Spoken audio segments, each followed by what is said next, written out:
देखिए, पिछली बार भी मैंने स्वयं व्यक्तिगत रूप से मिला, भारत सरकार की खेल सचिव मिली, हमारे अधिकारी मिले, मैं भी कई घंटों तक, एक दिन नहीं 2 दिन उनसे मिला, उनसे बातचीत करके कमेटी का गठन किया गया, फैक्ट फाइंडिंग कमेटी का, ओवरसाइट कमेटी का। उस कमेटी के सामने जितने लोगों को पेश होना था सबको अवसर दिया गया, और अवसर देने का मतलब यह कि जिसको जो भी बात रखनी थी वो रखे।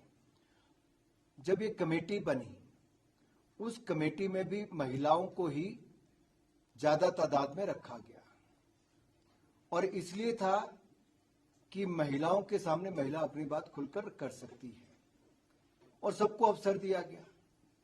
अब उस ओवरसाइट कमेटी ने जो अपनी रिकमेंडेशंस दी, वो पूरी रिकमेंडेशंस में जो एक पार्ट है उसमें यह भी था कि निष्पक्ष चुनाव हो, जो इनकी मांग भी थी खिलाड़ियों की।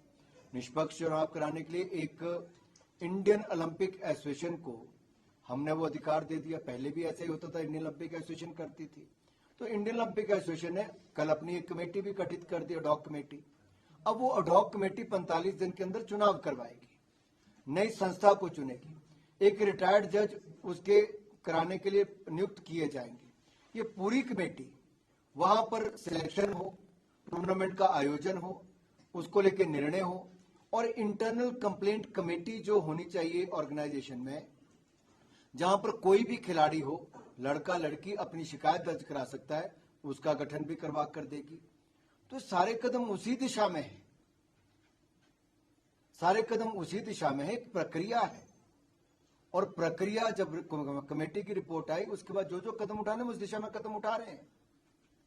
और जहां तक एफआईआर की बात है, ये धरने पर बैठने से पहले भी, या उस समय जब आंदोलन किया उस समय भी, उससे पहले भी, आप किसी भी पुलिस स्टेशन पे जाके अपनी कंप्लेंट दर्ज करवा सकते थे, उस पे कहीं रोक नहीं थी। It's great to see you here. Thank you for watching our work.